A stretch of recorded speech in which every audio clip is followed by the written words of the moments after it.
Immanuel Kant, por fim, vai dizer então que os animais são seres terminados, acabados, enquanto o homem é um ser inacabado e sem instinto. E como ele vem com essa falta, é somente através da educação, dentro da cultura humana acumulada por gerações, que capacitaria esse homem, esse sujeito de realizar-se.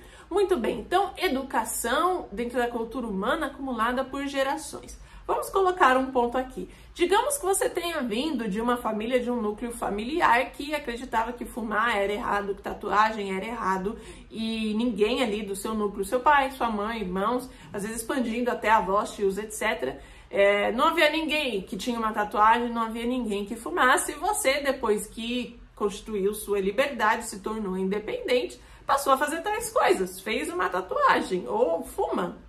Estou utilizando exemplos aqui. Muito bem, apesar de que a sua família, de que o seu núcleo familiar o ensinou o contrário, você, a partir do momento que adquiriu a sua independência, foi e fez o que você queria fazer. Portanto, não é possível acreditar nisso de que educação e cultura humanas acumulada por gerações, como se os seres humanos, depois que se tornam independentes de seus pais, continuam seguindo aquilo que eles o educou. Porque se falamos de gerações, temos que falar então desses núcleos familiares, né? Gerar filhos, é assim que vem o termo gerações.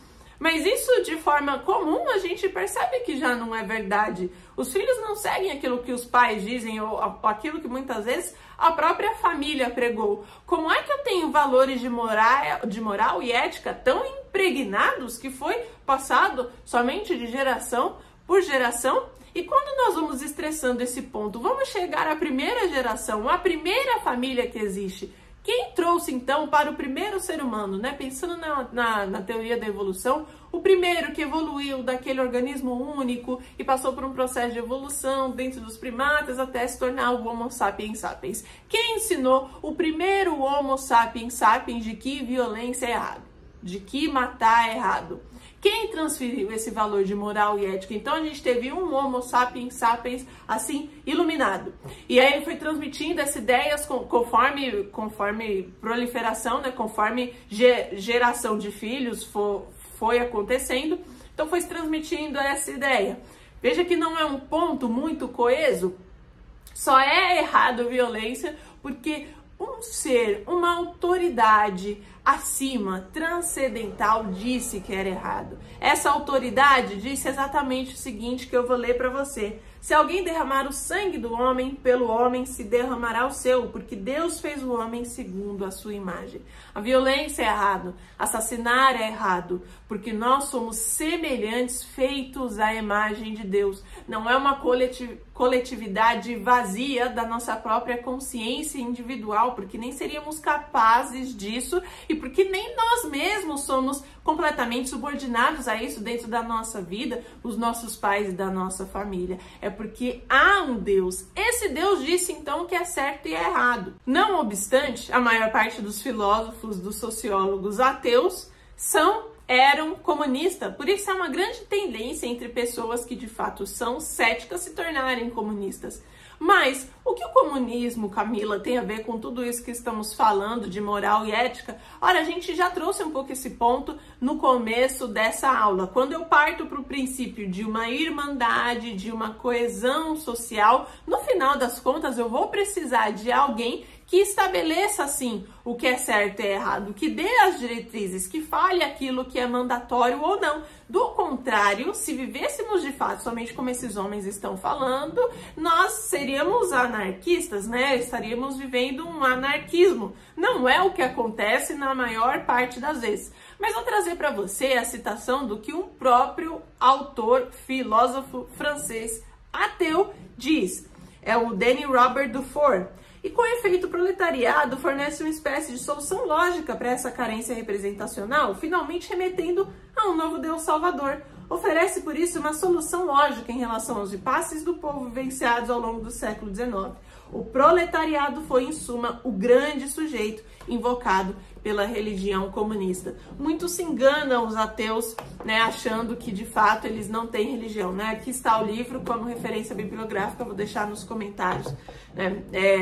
O filósofo francês ateu, tá? Ateu, importante dizer. Ele mesmo, em suas palavras, coloca o comunismo como religião, porque no final das contas é isso que estamos direcionados. Na verdade, ou seja, à medida que o ser humano se torna ateu, ele passa a ser subordinado, ele passa a ser influenciado a criar um novo Deus.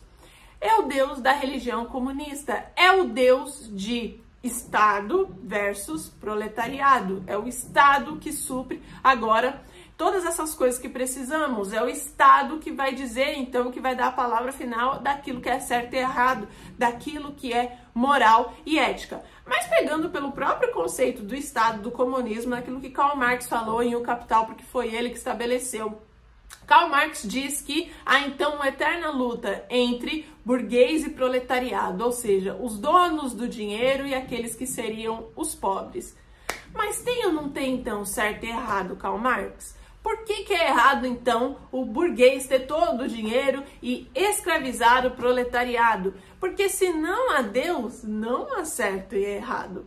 Entende? Então veja como não é possível crer no que esses próprios filósofos vão falar de moral e ética com base ateísta, que levam ao comunismo, que levam à doutrinação do ser humano a essa consciência coletiva social através da educação, como comprovadamente vimos aqui. Ou seja, o ateísmo vai levar a uma nova religião, que é o comunismo. É o Estado decidindo isso para você. Mas se você entende que assassinar é errado, que violência é errado, que o abuso é errado, que a traição é errada, então você de fato chega à conclusão que há sim um certo e um errado. Há sim um bem e um mal. Se esse bem e mal existem, então de fato existe um Deus. A diferença é que esse Deus, ele não é um ditador. Não é como que o Estado comunista, infelizmente, se torna, né, dessa outra religião, um dia criada aí pelos seres humanos, por esses grandes filósofos e sociólogos. Esse Deus é o Deus que diz: o Espírito e a noiva dizem, vem. Quem ouve, diga, vem. Quem tem sede, beba, e quem quiser, tome de graça da fonte da água da vida. Para mim, essa é a parte na Bíblia, Apocalipse 22, 17, que expressa mais claramente o livre-arbítrio que Deus concede a toda a sua obra criada. Deus, na sua onisciência, sabia que da miríade de anjos que ele haveria de criar, um querubim se revoltaria e seria a origem de todo o mal que existe no mundo. Ele sabia que a sua obra, depois, o ser humano, um dia tomaria a decisão de tomar e comer do fruto que ele falou para que não fosse comido. Ainda assim, ele não nos impediu. Ainda assim, ele não vai te impedir de você sair desse vídeo com qualquer conclusão que você queira. Mas eu te digo com certeza uma coisa: esse vazio que o Kant disse que é porque o ser humano, ele não tem de fato um instinto, ele é incompleto, diferente dos animais, e só consegue realizar-se dentro da educação, que Emily Durkheim vai dizer que o ser humano é um animal bestial e que, de novo, somente a coletividade, somente a vida em sociedade poderiam realizá-lo, né? E através daquilo que a ciência e que a racionalidade dizem. Ora, esses filósofos, esses sociólogos, eles vão te dizer convincentemente tantas coisas que você pode acreditar, porque são e foram grandes autoridades, né, no mundo. Não podemos dizer que isso não é verdade, mas há uma única verdade, que é um vazio para todo aquele que crê que não há um Deus. Há um vazio dentro de você, é o vazio da obra criada por Deus. É o vazio somente com a marca de Deus, é somente com ela que você consegue preencher, e não com qualquer uma dessas coisas. É como aqui Apocalipse 22, 17 diz: quem tem sede, quem quiser, beba de graça da fonte da água da vida. Você pode sair desse vídeo com qualquer uma dessas conclusões, mas saiba, enquanto você não beber da fonte da água da vida, de fato, você vai passar a vida sendo incompleto, tentando achar conclusões, tentando achar razões dentro dessas filosofias. Então, eu espero que esse vídeo